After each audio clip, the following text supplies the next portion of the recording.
আসসালামু আলাইকুম everyone, welcome back to my channel. আশা করছি আপনারা সবাই অনেক বেশি ভালো আছেন। আমি আলহামদুলিল্লাহ ভালো আছি।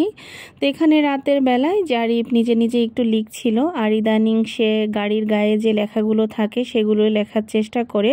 আর এখানে ওর বাসের গায়ে গ্রিন লাইন লেখা ছিল, সেটা দেখে দেখে লেখার চেষ্টা করছিল। এখানে সে গ্রিন লাইন লিখতেছে। তো কেউ কিন্তু মাশাআল্লাহ বলতে ভুলবেন না। আর সে আমাকে বলেছে সে এগুলো লিখবে আর আমি যেন ভিডিও করি, এবং সে এটা পরবর্তীতে টিভিতে দেখবে, সেজন্যই আমি আসলে ভিডিও করেছি। আর এখানে জারিফের বাবা নামাজ থেকে আসার সময় জারিফের জন্য 2টা মাফিন কেক এনেছে।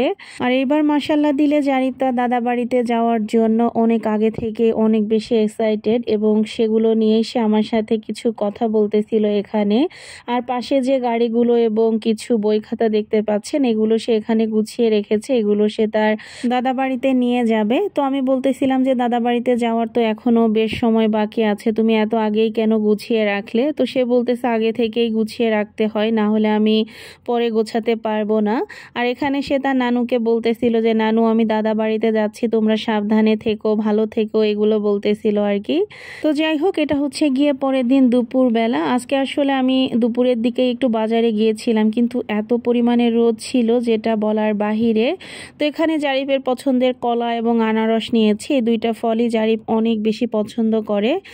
আর এখানে রসুন ছিল না আসলে বাসায়, মেইনলি আমি রসুনের জন্যই বাজারে গিয়েছিলাম। এখানে কিছু আলু নিয়েছি, আর নিয়েছিলাম একটা সাম্মাম। এই ফলটা আমার অনেক পছন্দের, আমি একটা শর্ট ভিডিও দিয়েছি, আপনারা চাইলে দেখে নিতে পারেন। তো তারপরে রাতে এসেছিলাম ছাদের গাছগুলোতে পানি দেওয়ার জন্য। তো এখানে আমার এই মরিচ গাছটাতে কি পরিমাণে মরিচ এসেছে দেখুন, মাশাআল্লাহ।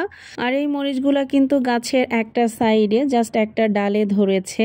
আর আমার ছাদে যে ছোলা গাছে ছোলা ধরেছিল, তো গাছগুলো কেমন জানি শুকিয়ে যাচ্ছিল, তো এইগুলো ছোলা হয়েছে। তো এগুলো ভেজে খাচ্ছিলাম আমরা রাতে, এত মজা লেগেছে যেটা আমি আপনাদেরকে বলে বোঝাতে পারবো না। আর এগুলো ছিল আমাদের আজকে রাতে সেহরির খাবার। আর এটা হচ্ছে গিয়ে তারপরের দিন বিকেল বেলা। আজকে ছাদে এসে আমার এই বোম্বাই মরিচ গাছটা দেখে আমার তো খুবই মন খারাপ হয়ে যায়, কারণ আমার মরিচ গাছটা দেখতেই পাচ্ছেন এটা কিন্তু একদম শুকিয়ে মরার মতো হয়ে গিয়েছে। তবে গাছটা কেন এমন হয়ে গেল নিজেও বুঝতে পারলাম না। পাশের এই গাছটা কিন্তু ঠিক আছে। তো আমার এই বোম্বাই মরিচ গাছটাতে 2টা মরিচ ধরেছিল। তো গাছটা যেহেতু মারা যাচ্ছে, তাই মরিচ 2টাও আমি তুলে নিয়েছি। আর এদিকে আজকে পুঁইশাক গাছ থেকে কিছু পুঁইশাক কেটে নিচ্ছিলাম। আমার আসলে পুঁইশাক বেগুন আলু দিয়ে শুটকি মাছ রান্না খুবই খেতে ইচ্ছা করছিল। তো এদিকে গাছে 2টা বেগুন হয়েছে, সাথে 2টা বেগুনও তুলে নিয়েছি। এই বেগুনগুলো খেতেও কিন্তু অনেক মজা, যেহেতু একদমই গাছের টাটকা বেগুন।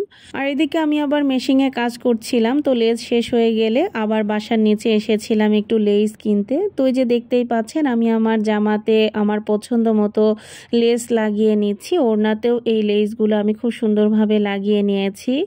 তো আমি আসলে আমার নিজের ড্রেসগুলো বেশিরভাগই নিজেই বানাই, আর যেগুলো দেখা যায় জর্জেটের বা লিলেনের, যেগুলো আমি আসলে অত ভালো বানাতে পারি না, সেগুলো টেলরে দিয়ে দেই। আর এমনিতে কটনেরগুলো আমি আমারটা বেশ ভালোই বানাতে পারি আলহামদুলিল্লাহ। আর এখানে নামাজ পড়ে রুমে বসেছিলাম, তো হঠাৎ দেখি জারিফের বাবা বেশ কিছু মুড়ি মাখিয়ে এনেছে। তো এটা দেখে তো খুশি হয়ে গেলাম, হালকা একটু আসলে ক্ষুধাও লেগে গিয়েছিল। আর এই মুড়ি মাখাটা যে এত মজা হয়েছিল যেটা বলে বোঝাতে পারবো না। তো মাশাআল্লাহ বলতে কেউ ভুলবেন না। আর এটা হচ্ছে গিয়ে তারপরের দিন বিকেল বেলা বাসার নিচে এসেছিলাম জারিফকে নিয়ে। তো হঠাৎ করেই উড়ে আমাদের বাসার নিচে ছোট্ট একটা বাচ্চা চড়ুই পাখি এসেছে, এবং সেটা আমাদের বাসার নিচের আপা ধরেছে। পরে অবশ্য আমরা উড়িয়ে দিয়েছিলাম।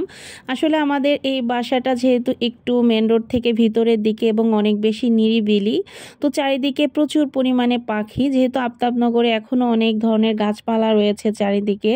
তো এই বিকেলবেলা পাখির কিচিরমিচির ডাক শুনতে কিন্তু বেশ ভালোই লাগে। আর আজকে সেহরির জন্য এখানে আমি শুধু মাছ ভুনা করেছিলাম, এবং প্রতিদিন রাতেই আমি কোনো না কোনো ভর্তা করি। আর এটা হচ্ছে গিয়ে তারপরের দিন সকালবেলা। আমরা সকালে ঘুম থেকে উঠে চলে এসেছিলাম বাজারে মাংস কিনতে। আজকে ছিল হচ্ছে গিয়ে শুক্রবার, আর যেহেতু ঈদও কাছাকাছি চলে এসেছে, আজকে আসলে মাংসের দোকানে প্রচুর পরিমাণে ভিড় ছিল। প্রথমে তো আমি একটু ভিডিওই করতে পারিনি, একদম লাস্টের দিকে একটু ভিডিও করেছিলাম, তখন একটু ভিড় কমেছিল। আর আমরা মাংস কিনতে গিয়েছিলাম মেরাদিয়া বাজারে। তো মাশাআল্লাহ দিলে শুক্রবারে আসলে বড় বড় গরু জবাই হয়। তো আজকের মাংসটা বেশ ভালোই পড়েছে। মাংসগুলোর কালার দেখে আশা করছি আপনারা বুঝতে পারছেন, একদম হাড় তেল চর্বি মিক্সড একটা মাংস ছিল। আর এখানে বেশিরভাগ মাংস নেওয়া হয়েছে সিনার। এখানে 6 কেজি 800 গ্রামের মতো মাংস নেওয়া হয়েছিল। তো তার থেকে আমি 1 কেজি 300 গ্রাম রান্না করেছিলাম মেপে। বাসায় আমার ওয়েট স্কেল আছে, আর বাকি 5.5 কেজি আমার শ্বশুরবাড়িতে নিয়ে যাব। ওই জন্যই মূলত আজকে আমাদের মাংস কিনতে যাওয়া। আর আসলে যেহেতু আমার শ্বশুর বাড়িতে একদমই কম টাইমের জন্য আমাদের যাওয়া হয়, যেহেতু জারিফের বাবাদের ছুটিও অনেক কম, তাই ওখানে গিয়ে আসলে বাজার টাজার করা অনেক বেশি ঝামেলার হয়ে যায়। আর আমরা যেহেতু ঢাকা থেকে গাড়ি নিয়ে যাচ্ছি, তাই বেশিরভাগ বাজার এবার ঢাকা থেকেই করে নিয়ে যাচ্ছি। তো আজকের ভিডিওটা আপনাদের কাছে কেমন লেগেছে অবশ্যই জানাবেন। সবাই ভালো থাকবেন, সুস্থ থাকবেন, আমাদের জন্য দোয়া করবেন। নেক্সট ভিডিওতে দেখা হবে, কথা হবে। ততক্ষণ পর্যন্ত আল্লাহ হাফেজ।